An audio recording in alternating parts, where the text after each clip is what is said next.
Hello everyone. आज हम discuss करने वाले हैं ईथरनेट और IPv4 हेडर के बारे में। और ये दोनों हेडर्स जो हैं हर इंटरव्यू क्वेश्चंस में पूछे जाते हैं। और अगर हमें इसकी नॉलेज है तो इंटरव्यू में इम्प्रेस करना भी आसान हो जाता है। तो चलो स्टार्ट करते हैं ईथरनेट हेडर के साथ। तो जैसा कि मेरे स्क्रीन पे आप देख सकते हो कि ईथरनेट हेडर में बहुत सारे फील्ड्स होते हैं। और ये फील्ड्स बहुत ही सिमिलर होते हैं हमारे लेटर्स के हिसाब से। लेटर्स में जैसे हम कोई भी लेटर लिखते हैं तो एक फ्रॉम एड्रेस लिखते हैं, उसके बाद टू एड्रेस लिखते हैं, फिर सब्जेक्ट लिखते हैं, और फिर एक बॉडी, लेटर की एक बॉडी होती है, फिर हमारे आखिर में एक सिग्नेचर आता है। साथ ही साथ यहाँ पे एक डेट भी लिखते हैं।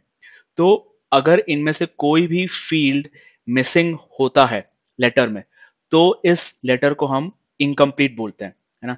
सिमिलरली ईथरनेट का भी एक कुछ फॉर्मेट होता है जिससे कि हमें पूरे ईथरनेट की इंफॉर्मेशन पता पड़ती है। तो पहला जो हेडर में जो पहला फील्ड है उसको प्रीएम्बल बोलते हैं। उसके बाद SFD आता है, फिर destination MAC address, source MAC address, फिर टाइप फील्ड, उसके बाद डेटा फील्ड आता है, फिर FCS। तो हम धीरे धीरे इनके बारे में जानेंगे। तो पहला है प्रीएम्बल। अब प्रीएम्बल के साथ साथ हम SFD के बारे में भी जानेंगे। अब ये सभी जितने भी फील्ड्स हैं आप देख सकते हो कि ये बाइट्स में है। तो प्रीएम्बल और SFD फील्ड दोनों मिला के कुछ 8 बाइट्स के फील्ड होते हैं। एक बाइट मतलब होता है 8 बिट्स। तो अगर 8 बाइट्स का मतलब क्या हुआ? 8 बाइट्स का मतलब हुआ 64 बिट्स, है ना। तो इन 64 बिट्स के बारे में हम अभी जानते हैं। तो मैं क्या करूंगा, मैं प्रीएम्बल का एक बाइट को चूज करता हूं। तो प्रीएम्बल का एक बाइट मतलब 8 बिट्स होते हैं, और उस 8 बिट का फॉर्मेट होता है ऑल्टरनेट वंस एंड जीरोस। तो ये हो गए 8 बिट्स। ऐसे ही प्रीएम्बल के सेकेंड बाइट में भी आपको ऑल्टरनेट वंस एंड जीरोस दिखेंगे। तो ऐसे 7 बाइट्स ऑफ प्रीएम्बल में आपको ऑल्टरनेट वंस एंड जीरोस मिलते हैं। तो हो जाता है 7 bytes into 8 bits, that is 56 bits. 56 bits आपके जो है स्टार्टिंग के ईथरनेट हेडर के स्टार्टिंग के वंस एंड जीरोस होते हैं, है ना। अब आता है नेक्स्ट आपका SFD। अब SFD का फुल फॉर्म होता है start frame delimiter. Start frame delimiter. अब इसका मतलब क्या होता है? इससे यह पता पड़ता है कि एक फ्रेम का जो नेक्स्ट एक्चुअल डेटा है वो स्टार्ट होने वाला है, और वो फ्रेम का नेक्स्ट एक्चुअल डेटा क्या होता है? Destination MAC address.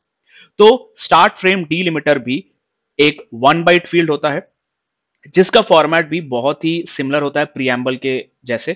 पर उसका आखिरी बिट प्रीएम सॉरी SFD का आखिरी बिट जो है जीरो के बजाय 1 होता है। जीरो के बजाय 1 होता है। तो देखा जाए हमारे 64 बिट्स में, टोटल 64 बिट्स जो आपका प्रीएम्बल प्लस SFD होता है, उसमें आपके 63 bits alternate ones and zeros होते हैं। और 64th बिट जो कि SFD का लास्ट बिट होता है वो 1 होता है। तो बेसिकली देखा जाए तो कोई भी डिवाइस जब लेयर 2 ईथरनेट हेडर पढ़ेगा तो उसको स्टार्टिंग में ऑल्टरनेट वंस एंड जीरोस दिखाई देंगे। ठीक है। अब बेसिकली इस प्रीएम्बल और SFD के बारे में तो हमने पढ़ लिया, पर इनका यूज क्या है? इनका यूज ये होता है कि कोई भी नेटवर्किंग डिवाइस जब लेयर 2 हेडर पढ़ता है तो उसको समझ में आता है कि एक नया फ्रेम स्टार्ट हो रहा है, एक नया फ्रेम ईथरनेट फ्रेम स्टार्ट हो रहा है, और प्रीएम्बल और SFD के खत्म होते ही एक्चुअल डेटा स्टार्ट होगा, और वो एक्चुअल डेटा स्टार्ट होता है डेस्टिनेशन मैक एड्रेस से। ठीक है।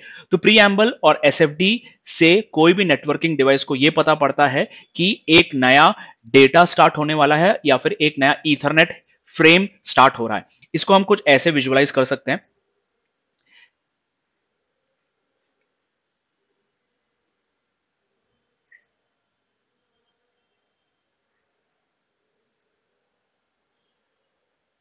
तो चलो हम मान लेते हैं कि यहां पर एक स्विच 1 बैठा हुआ है और यहां पे एक स्विच 2 बैठा हुआ है ना, और स्विच 1 और स्विच 2 के बीच में कंटिन्यूअसली ईथरनेट फ्रेम्स एक्सचेंज हो रहे हैं, है ना। तो ये हो गया frame number 1, Ethernet frame number 1, ये हो गया 2, ये हो गया 3, 4 एंड 5। अब प्रीएम्बल और एसएफडी का यहां पे क्या काम होता है? तो क्योंकि जितने भी फ्रेम्स जो एक्सचेंज हो रहे हैं स्विच 1 और स्विच 2 के बीच में, दोनों के डेस्टिनेशन मैक एड्रेस और सोर्स मैक एड्रेस सेम होगा, राइट। और साथ ही साथ इन सभी फ्रेम्स में आप देख सकते हो कि एक ही फील्ड्स हैं, सभी में प्रीएम्बल है, एसएफडी है, डेस्टिनेशन मैक है, सोर्स मैक है, टाइप फील्ड है, डेटा फील्ड है और एफसीएस फ्रेम चेक सीक्वेंस, ये सभी फील्ड्स सभी फ्रेम्स में है और सभी फ्रेम्स सिमिलर है, एग्जैक्टली सेम है। तो स्विच 1 और स्विच 2 के बीच में जब ये फ्रेम्स एक्सचेंज होते रहते हैं तो उन दोनों को कैसे पता पड़ेगा कि फ्रेम 1 अलग है, फ्रेम 2 अलग है, फ्रेम 3, फ्रेम 4 और फ्रेम 5 ये सभी फ्रेम्स अलग है। ये अलग और या फिर डिफरेंशिएट करने का काम ये प्रीएम्बल और स्टार्ट फ्रेम डीलिमिटर ही करते हैं, ठीक है। तो जैसे कि let's say switch 1 continuously 5 frames भेज रहा है, तो स्विच 2 ने सबसे पहले लेट्स एज्यूम कर लेते हैं कि स्विच 1 ने फ्रेम 1 पढ़ लिया। फ्रेम 1 जब पढ़ता है तो सबसे आखिरी फील्ड वो है frame check sequence. Frame check sequence पढ़ के उसने खत्म कर दिया। और ध्यान रखना कि जितने भी इंफॉर्मेशन इन दोनों स्विच के बीच में एक्सचेंज हो रहे हैं वो combinations of ones and zeros में हो रहा है, combinations of ones and zeros में हो रहा है। तो स्विच 2 को कैसे पता पड़ेगा कि फ्रेम 1 का एफसीएस फील्ड खत्म हो चुका है और अब फ्रेम 2 स्टार्ट होने वाला है? तो जैसे ही फ्रेम 1 का एफसीएस फील्ड खत्म होगा, फ्रेम 2 का प्रीएम्बल और एसएफडी फील्ड स्टार्ट होता है। अब प्रीएम्बल और एसएफडी फील्ड में बेसिकली स्विच 2 को क्या दिखेगा? स्विच 2 को ऑल्टरनेट वंस एंड जीरोस दिखेंगे कंटिन्यूअसली फॉर 63 बिट्स, जिसमें से 63 बिट्स खत्म होने के बाद 64th बिट जो है 1 होगा, वो होगा आखिरी बिट एसएफडी का।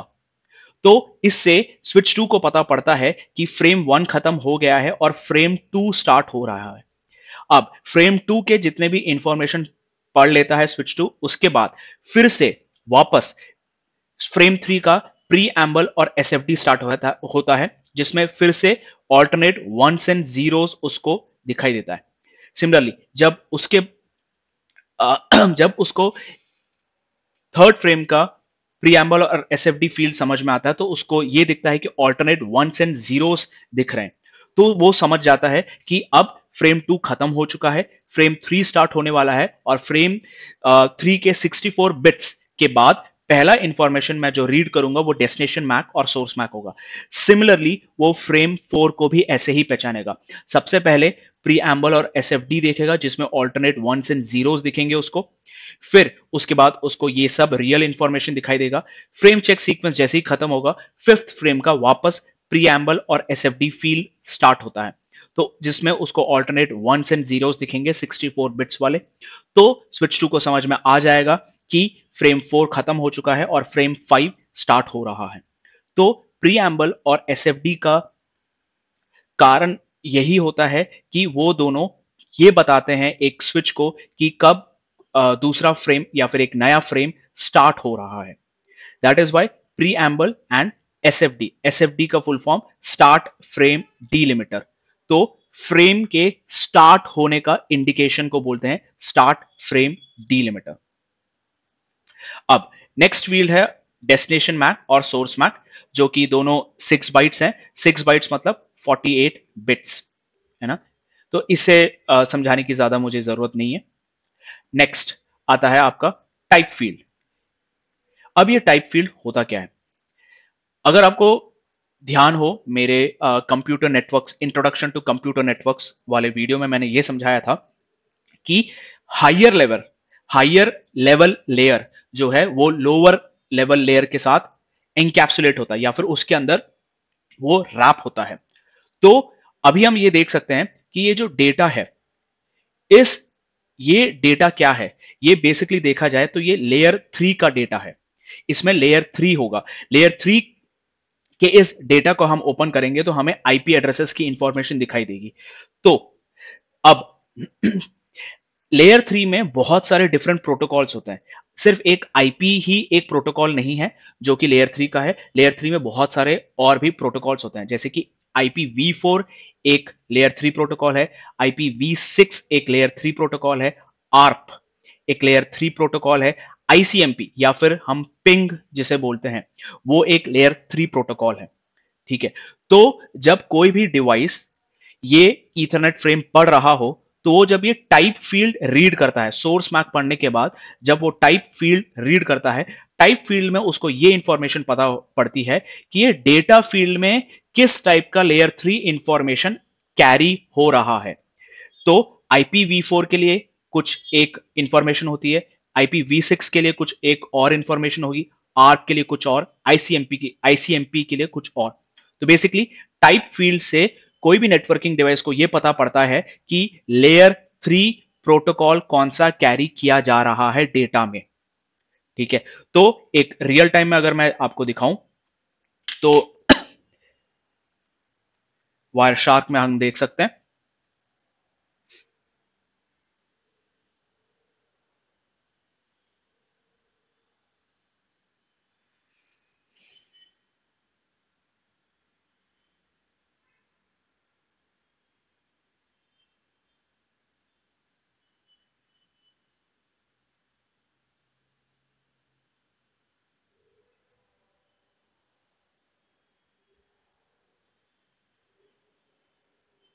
ये जो भी डेटा है ये मेरे वाईफाई अडेप्टर से इंटरनेट की तरफ जा रहा है।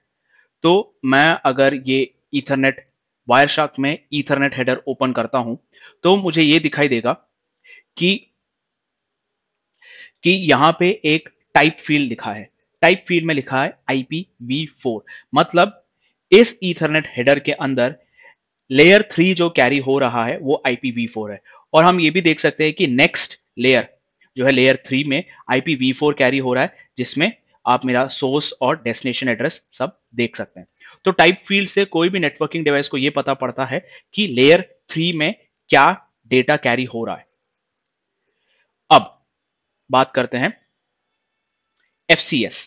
FCS का फुल फॉर्म है फ्रेम चेक सीक्वेंस। अब इस नाम से ही हम पता कर सकते हैं कि बेसिकली ये फ्रेम के सीक्वेंस को चेक कर रहा है। ठीक है। अब इसका मतलब क्या होता है? फ्रेम चेक सीक्वेंस का मतलब ये होता है कि हम एज्यूम कर लेते हैं ये स्विच 1 है और यहां पे एक स्विच 2 है, दोनों के बीच में डेटा एक्सचेंज हो रहा है। अब स्विच 1 क्या करता है, वो एक FCS या फिर frame check sequence algorithm run करता है। रन करने के बाद वो उस एल्गोरिथम का, फॉर एग्जांपल उस algorithm frame check sequence algorithm run करने के बाद उसकी वैल्यू फॉर एग्जांपल आती है 1 2 3। ये ईथरनेट फ्रेम में क्या करता है, वो वैल्यू ऐड करके स्विच 2 को भेजता है। स्विच 2 भी सिमिलरली एक frame check sequence algorithm run करता है और उसकी वैल्यू 1 2 3 होनी चाहिए। जब स्विच 2 को भी पता पड़ता है कि फ्रेम चेक सीक्वेंस वैल्यू 1 2 3 है, तो उसे यह पता पड़ता है कि ईथरनेट हेडर में कोई भी फॉल्ट नहीं है। अब ये फॉल्ट कैसे आ सकते हैं? फॉल्ट का मतलब ये होता है कि कभी कभार वायरिंग में कुछ प्रॉब्लम होती है, तो या तो डेटा करप्ट हो जाता है। ठीक है। तो कुछ या फिर कभी कभार होता है कि कुछ कुछ डेटा मिसिंग हो जाते हैं, या फिर बिट्स एंड बाइट्स में जो है वैल्यूज थोड़े से इधर उधर हो जाते हैं। तो जिससे कि होता यह है कि फ्रेम्स में एरर आते हैं। तो वो एरर को पकड़ने के लिए फ्रेम चेक सीक्वेंस जो है कोई भी नेटवर्किंग डिवाइस रन करता है, जिससे कि उससे पता पड़ता है कि उस ईथरनेट फ्रेम में कोई एरर है या नहीं है। तो ये वैल्यू दोनों एंड में सेम होना चाहिए। अगर ये वैल्यू दोनों एंड में सेम होता है तो इसका यह मतलब होता है कि इस ईथरनेट हेडर में कोई भी फॉल्ट नहीं है, दैट इज ये एरर फ्री ईथरनेट फ्रेम है। तो अब हम चलते हैं IPv4 हेडर की ओर। IPv4 हेडर बहुत ही कॉमन एक हेडर है जो हम यूजुअली अपने डे टू डे लाइफ में देखते हैं। हमने बहुत बार आईपी एड्रेस सुना है, बट हम अब पढ़ेंगे ये IPv4 हेडर में होता क्या है। तो ये IPv4 हेडर कुछ ऐसा दिखता है एंड हम एक एक फील्ड्स के बारे में जानते हैं। तो पहला फील्ड है वर्जन फील्ड। क्योंकि हम IPv4 के बारे में पढ़ रहे हैं, तो इस वर्जन फील्ड में भी आपको IPv4 ही दिखाई देगा। IPv4 जिसकी वैल्यू हम अगर वायरशार्क में ओपन करके देखें तो वो दिखाई देगी आपको 0100। बेसिकली ये अगर हम डेसिमल फॉर्मेट में कन्वर्ट करें तो इसका वैल्यू होता है 4। तो ये वायरशार्क में भी हम पता कर सकते हैं। ये वर्जन वर्जन देखो यहां लिखा गया है 0100 जिसका मतलब होता है 4। और नेक्स्ट चलते हैं हेडर लेंथ पे। अब ये हेडर लेंथ का मतलब होता है इस IPv4 हेडर की मिनिमम लेंथ क्या है, मतलब इसमें मिनिमम फील्ड्स की साइज क्या होती है वो बताया जाता है। एंड बाय डिफॉल्ट ये होता है 20 बाइट्स। ये होता है 20 बाइट्स। इसका कैलकुलेशन कैसे होता है, तो आप देख सकते हो कि ये बेसिकली 0 से स्टार्ट होता है और 31 तक जाता है। तो देखा जाए 0 से लेके 31 तक 32 बिट्स होते हैं। और यहां पे भी 16 बिट्स हियर और यहां पर भी 16 बिट्स। तो 16 प्लस 16 32। तो एक रो आपका एक रो 32 बिट्स का है। और हमारे पास कितने रोज हैं? 1 2 3 4 5। इन दोनों को छोड़ देते हैं फिलहाल के लिए। तो आपके पास 32 बिट्स के 5 रोज हैं जिसका वैल्यू होता है 160 बिट्स। और इसे हम अगर बाइट्स में कन्वर्ट करें तो ये हो जाएगा 20 बाइट्स का। तो हम अगर वायरशार्क में भी अभी ओपन करके देखेंगे तो मिनिमम लेंथ इसका IPv4 हेडर का 20 बाइट्स होता है। तो यहां देखें हेडर लेंथ 20 बाइट्स लिखा हुआ है ना। तो ये होता है मिनिमम। इसका मतलब ये होता है कि अगर इस इन 5 रोज में से, ये जितने भी 5 रोज हैं, इसमें से कोई भी वैल्यू अगर इधर उधर हुआ तो बेसिकली वो आपका 20 बाइट्स से कम होगा। अगर वो फील्ड 20 बाइट से कम होता है तो मतलब वो मिनिमम हेडर लेंथ को सेटिस्फाई नहीं करता है, तो it is an incomplete IPv4 header.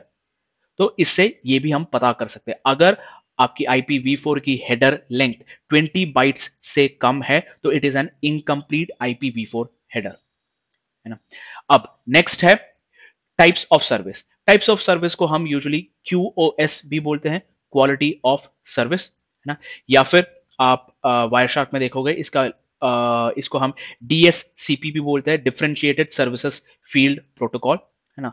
अब इसका मतलब क्या होता है, या फिर QoS या फिर टाइप्स ऑफ सर्विस का मतलब क्या होता है, इसको हम अगर रियल टाइम एग्जांपल में समझने की कोशिश करें तो चलो मान लेते हैं कि ये एक रोड है ना, और ये 2 लेन रोड है ना, जिसमें आप एक ट्रैफिक सिग्नल पे खड़े हो।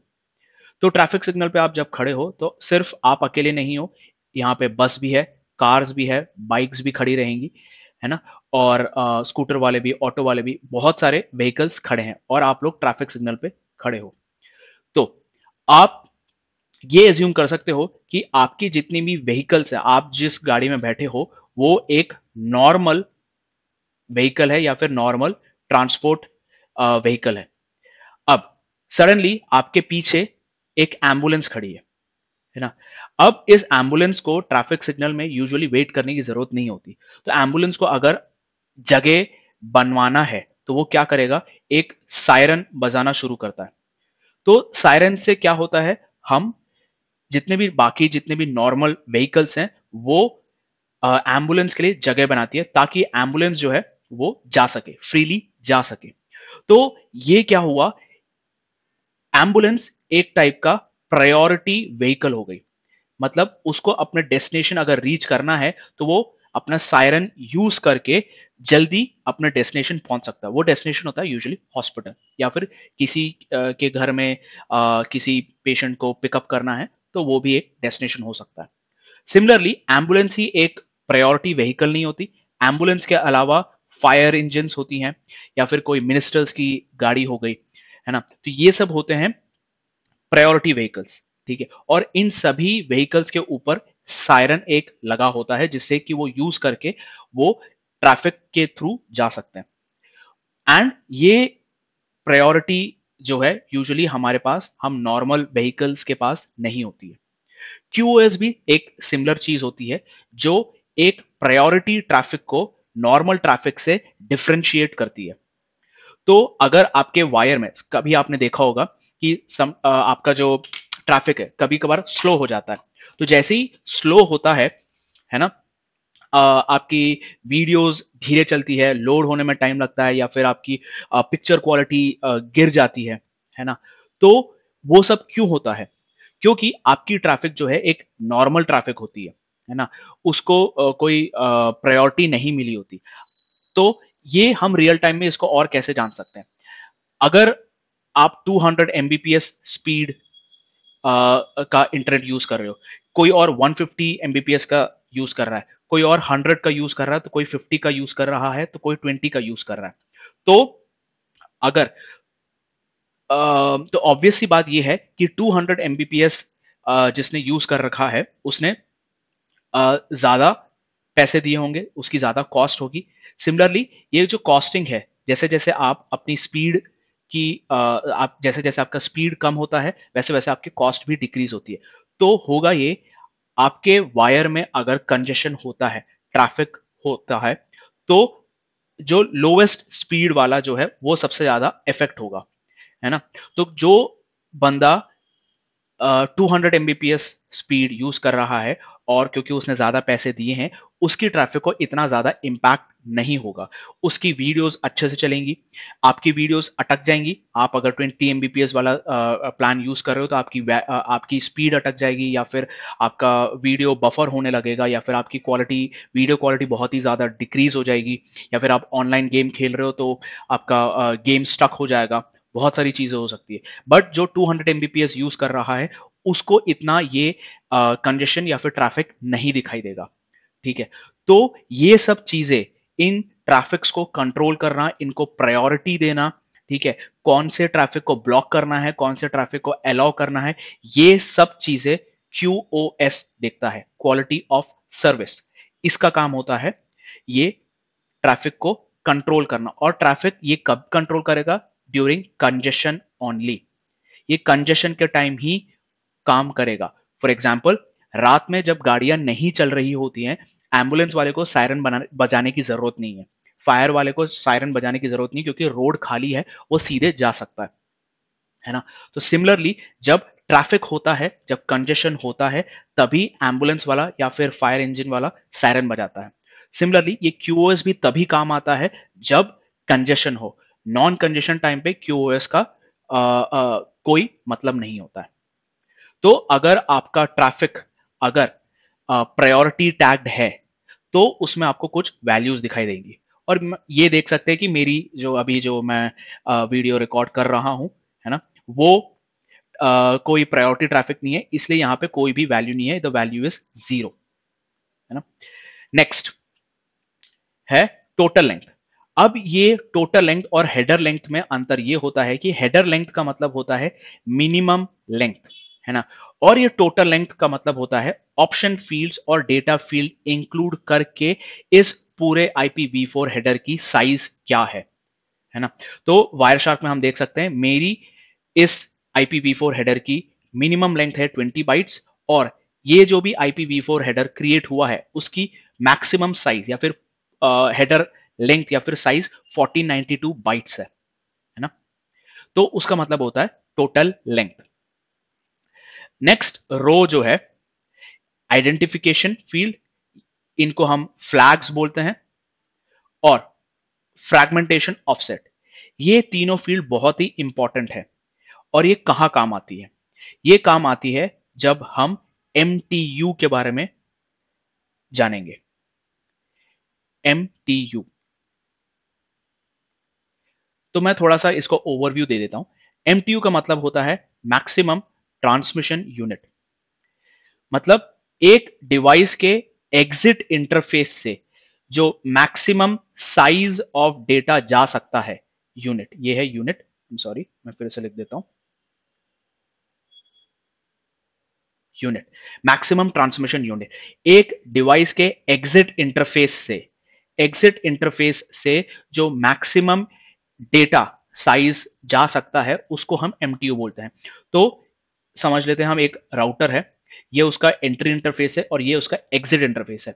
तो इस एग्जिट इंटरफेस के थ्रू एक राउटर जो मैक्सिमम साइज भेज सकता है उसको हम MTU बोलते हैं। ये बहुत ही लेमैन टर्म्स में मैं आपको समझा रहा हूं। तो हम ये एज्यूम करते हैं कि 1500 बाइट्स, मान लेते हैं 1500 बाइट्स जो है ये एक राउटर का MTU है ना। और हम यहां पे दो राउटर्स ले लेते हैं, दो नहीं तीन routers, R1, R2 and R3, है ना। अब होता यह है कि हम मान लेते हैं यहां पर R1 का जो MTU है वो 1500 बाइट्स है और यहां पे R2 का जो MTU है वो 500 बाइट्स है। तो चलो मान लेते हैं कि R1 ने 1500 बाइट्स का एक डेटा R2 को फॉरवर्ड किया। अब एक्सेप्ट करते टाइम, जब कोई भी डिवाइस एक डेटा एक्सेप्ट करता है तो वो भले ही कितना भी MTU का हो, वो डिवाइस जो है उस पर्टिकुलर डेटा को एक्सेप्ट कर लेता है ना। बट भेजते टाइम वो अपने MTU साइज के ऊपर नहीं भेज सकता। तो इस एग्जांपल में R2 ने तो ये 1500 बाइट्स ऑफ डेटा एक्सेप्ट तो कर लिया, बट जब R2 इस डेटा को R3 के पास फॉरवर्ड करेगा तो वो उसको 3 हिस्सों में बांटेगा। उन हिस्सों को हम बोलते हैं फ्रैगमेंट्स। उन हिस्सों को हम बोलते हैं फ्रैगमेंट्स। तो 500 बाइट्स के 3 फ्रैगमेंट्स बनेंगे, 500 के 3 फ्रैगमेंट्स बनेंगे, है ना। और ये फ्रैगमेंट्स फॉरवर्ड हो जाएंगे R3 के पास, है ना। अब जरूरी नहीं है कि R3 के पास जब ये 500 बाइट्स ऑफ फ्रैगमेंट्स रीच हो तो ये सभी सीक्वेंस में आए, है ना। तो मान लेते हैं ये फ्रैगमेंट नंबर 1 है, ये फ्रैगमेंट नंबर 2 है और ये फ्रैगमेंट नंबर 3 है। तो जरूरी नहीं है R3 के पास ये सभी फ्रैगमेंट्स 1 2 3 सीक्वेंस में जाए, कोई भी रैंडम सीक्वेंस में जाके R3 के पास रिसीव हो सकते हैं, ठीक है। ये एक प्रॉब्लम नंबर 1, ठीक है, non sequential reception of the frames, ठीक है। दूसरा प्रॉब्लम यह है कि R3 को कैसे पता पड़ेगा कि ये सभी फ्रैगमेंट्स 500 बाइट्स ऑफ फ्रैगमेंट्स जो हैं बेसिकली एक सिंगल बाइट्स ऑफ डेटा है जिसको R2 ने डिफरेंट फ्रैगमेंट्स में डिवाइड किया है। ये R3 को कैसे समझ में आएगा, है ना। तो ये कैसे आइडेंटिफाई करेगा कि ये तीनों फ्रैगमेंट्स जो है एक ही बड़े पैकेट्स के पार्ट हैं, ये भी एक प्रॉब्लम है। तो इस प्रॉब्लम को सॉल्व करने के लिए ये हमारे आइडेंटिफिकेशन फील्ड, ये फ्लैग्स फील्ड और फ्रैगमेंट ऑफसेट फील्ड काम आते हैं। तो जैसा कि मैंने बताया कि R2 ने 3 फ्रैगमेंट्स में उस डेटा को डिवाइड किया। तो जब R2 इन 3 फ्रैगमेंट्स को R3 के पास भेजेगा तो वो इन पे एक आइडेंटिटी टैग लगा के भेजेगा।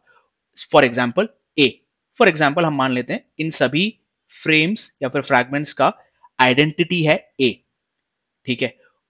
तो जब R3 के पास ये सभी फ्रैगमेंट्स जाके रिसीव होते हैं तो R3 को ये सबसे पहले आइडेंटिफिकेशन फ्लैग दिखेगा, जिससे कि वो समझ जाएगा कि ये सभी फ्रेम्स या फिर ये सभी पैकेट जो हैं अलग अलग पैकेट्स नहीं है, ये एक सिंगल पैकेट है।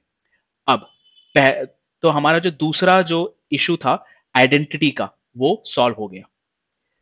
अब पहला इशू जो था वो नॉन सीक्वेंस वाला, अब नॉन सीक्वेंस वाला जो है वो ये फ्रैगमेंट ऑफसेट फील्ड सॉल्व करता है। तो फ्रैगमेंट ऑफसेट जो है वो R3 में क्या करता है कि सीक्वेंशियल मैनर में ये सभी फ्रेम्स को अरेंज करके देता है। ये सभी पैकेट्स, फ्रेम्स नहीं, पैकेट्स को, ये सभी पैकेट्स को सीक्वेंस में अरेंज करके देता है, जिससे कि R3 जो है वो प्रॉपरली इन डेटा को या फिर इन पैकेट्स या फिर फ्रैगमेंट्स को रीड कर सके। तो आइडेंटिफिकेशन जब R1 ट्रांसमिट कर रहा हो तब आइडेंटिफिकेशन फील्ड का काम होता है, और जब R3 रिसीव कर रहा हो, जब R3 रिसीव कर रहा हो तब फ्रैगमेंट ऑफसेट का काम आता है। अब बच गए अपने ये 0, DF एंड MF, इनको हम बोलते हैं फ्लैग्स। अब ये फ्लैग्स का मतलब क्या है? फ्लैग्स का मतलब ये है कि ये जितने भी फ्रैगमेंट्स हो रहे हैं, ठीक है, तो अगर R2 कोई भी पैकेट को फ्रैगमेंट कर रहा है तो वो MF बिट को ऑन करके भेजेगा। MF का मतलब होता है मोर फ्रैगमेंट्स, मतलब उसने एक पर्टिकुलर फ्रैगमेंट को मल्टीपल फ्रैगमेंट्स में डिवाइड किया है, तो मोर फ्रैगमेंट। अगर R2 कोई भी फ्रैगमेंट को कोई भी पैकेट को बिना फ्रैगमेंट किए भेजता है तो वो DF मतलब डोंट फ्रैगमेंट बिट को ऑन करके भेजेगा। डोंट फ्रैगमेंट बिट को ऑन करके भेजता है। तो जब डोंट फ्रैगमेंट बिट को ऑन करके भेजता है तो R3 समझ जाता है कि ये फ्रैगमेंट ऑफसेट का कोई काम ही नहीं है, क्योंकि पैकेट जो है फ्रैगमेंट ही नहीं हुए हैं। तो जब फ्रैगमेंट होते हैं तो मोर फ्रैगमेंट बिट और ये आइडेंटिफिकेशन फील्ड और ये फ्रैगमेंट ऑफसेट काम आते हैं। जब फ्रैगमेंट नहीं होते, इनमें से इनका कोई काम नहीं होता। ठीक है, नेक्स्ट चलते हैं टाइम टू लिव,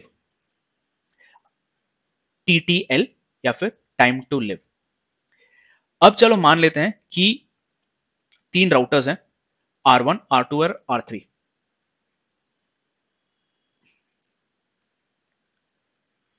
अब ये तीनों राउटर्स इंटरकनेक्टेड हैं। तो चलो मान लेते हैं कि R1 ने एक डेटा फॉरवर्ड किया, वो R2 के पास आया, R2 ने R3 को भेजा और R3 ने R1 को भेज दिया वापस। तो चलो मान लेते कोई राउटिंग लूप है जिसकी वजह से वो पर्टिकुलर पैकेट जो है इन तीनों राउटर्स के बीच में पास ऑन हुए जा रही है। तो बेसिकली आपका डेटा एक कंटिन्यूअस लूप में घूमे जा रहा है। ठीक है, तो होगा ये कि कंटिन्यूअसली अगर लूप में जा रहा है तो बेसिकली वो पैकेट जो है अपने सोर्स से डेस्टिनेशन को रीच नहीं हो रहा है और वो कंटिन्यूअसली नेटवर्क में लूप होए जा रहा है। तो इसको खत्म करने के लिए हम TTL का यूज करते हैं। तो TTL का बाय डिफॉल्ट सिस्को डिवाइसेस में वैल्यू होता है 255, है ना। तो जब R1 इस डेटा को R2 के पास भेजता है तो वो वैल्यू 255 या फिर TTL वैल्यू 255 लगा के भेजता है। R2 उसके बाद जब R3 को ये सेम डेटा फॉरवर्ड करता है तो R2 TTL वैल्यू को बाय 1 -1 करता है और TTL वैल्यू 254 लगा के R3 को फॉरवर्ड करता है। R3 जब ये डेटा रिसीव करता है तो उसको -1 करता है, मतलब 254 -1 दैट इज 253, और ये इंफॉर्मेशन वो R1 को फॉरवर्ड करता है। तो जैसे जैसे एक पैकेट एक राउटर से दूसरे राउटर की तरफ जाता है तो TTL वैल्यू उसकी -1 होती रहती है। तब जब ये TTL वैल्यू 0 हो जाती है, जब ये TTL वैल्यू 0 हो जाती है तो वो बेसिकली पैकेट ड्रॉप कर देता है। कोई भी राउटर उस पैकेट को ड्रॉप कर देता है, जिससे कि होता क्या है कि वो पैकेट वहीं खत्म हो जाता है और फिर नेटवर्क में लूप नहीं होता है। तो TTL से जो है दो चीजें सॉल्व होती है। एक तो लेयर 3 लूपिंग, लेयर 3 लूप नहीं बनता, जिससे कि एक पैकेट जो है नेटवर्क में कंटिन्यूअसली घूमता नहीं रहता। दूसरा चीज, ये एक सिक्योरिटी का भी काम करता है, जिससे कि 255 हॉप्स के बाद 255 हॉप्स के बाद वो पैकेट खत्म हो जाता है ना। तो TTL का ये काम होता है। नेक्स्ट है प्रोटोकॉल। जैसे कि हमने लेयर 2 में पढ़ा कि एक टाइप फील्ड होता है, जैसे कि हमने पढ़ा कि लेयर 2 में एक टाइप फील्ड होता है जो बताता है कि कौन सा लेयर 3 प्रोटोकॉल डेटा में कैरी हो रहा है। सिमिलरली प्रोटोकॉल फील्ड भी यही काम करता है। प्रोटोकॉल फील्ड से ये पता पड़ता है कि इस डेटा के अंदर इस डेटा के अंदर कौन सी लेयर 3 प्रोटोकॉल कैरी हो रही है या फिर कौन सी लेयर 4 प्रोटोकॉल कैरी हो रही है। लेयर 3 में बहुत सारे राउटिंग प्रोटोकॉल्स हो सकते हैं, ओएसपीएफ, ईआईजीआरपी, रिप या फिर आईएसआईएस प्रोटोकॉल्स हो सकते हैं, या फिर लेयर 4 प्रोटोकॉल में कौन सी टीसीपी जा रही है या फिर यूडीपी जा रही है, ये पता होता है। तो अगर मैं अपना वायरशार्क ओपन करूं तो मुझे ये दिखाई देगा कि इस अभी फिलहाल जो लेयर 4 कैरी हो रहा है वो है टीसीपी। तो टीसीपी बेसिकली इस IPv4 हेडर में कैरी हो रहा है। नेक्स्ट है हेडर चेकसम। लेयर 2 में हमने फ्रेम चेक सीक्वेंस पढ़ा, जो कि बेसिकली पता करता है कि उस फ्रेम में कोई ट्रांसमिशन एरर तो नहीं है। ये सेम चीज हेडर चेकसम भी करता है। हेडर चेकसम भी ये देखता है कि कोई एरर तो नहीं है इस पर्टिकुलर पैकेट के अंदर। तो इंटरव्यू में यूजुअली ये भी पूछा जाता है कि अगर लेयर 2 में FCS है, फ्रेम चेक सीक्वेंस है, तो लेयर 3 में क्या जरूरत है। फ्रेम चेक सीक्वेंस लेयर 2 में ही सिर्फ एरर डिटेक्शन करता है, बट हेडर चेकसम जो है वो लेयर 3 में करता है। ये दोनों इंटर डिपेंडेंट नहीं है। तो बेसिक मतलब ये है कि FCS लेयर 3 का एरर डिटेक्शन नहीं करता है। सिमिलरली लेयर 3 का जो हेडर चेकसम है वो लेयर 2 में एरर डिटेक्शन नहीं करता है। तो दोनों लेयर्स में उनके खुद की ओन एरर डिटेक्शन स्कीम्स हैं। तो हेडर चेकसम लेयर 3 में एरर डिटेक्शन करता है, फ्रेम चेक सीक्वेंस लेयर 2 में एरर डिटेक्शन करता है। नेक्स्ट है सोर्स आईपी और डेस्टिनेशन आईपी एड्रेस। इनके बारे में हमें ज्यादा डिस्कस करने की जरूरत नहीं है। नेक्स्ट है ऑप्शंस और डेटा। इनमें बेसिकली डेटा कैरी होता है, वो लेयर 3 डेटा भी हो सकता है या फिर लेयर 4 डेटा भी हो सकता है। तो आई होप ये IPv4 हेडर और लेयर 2 या फिर ईथरनेट हेडर के बारे में ये जो इंफॉर्मेशन थी आपके लिए काफ़ी यूजफुल है। And please like, share and subscribe. ये वीडियो आप अपने दोस्तों के साथ शेयर करो। एंड कोई भी डाउट हो आप कमेंट सेक्शन में पूछ सकते हैं और मैं उसका रिप्लाई दूंगा। Thank you and have a great day.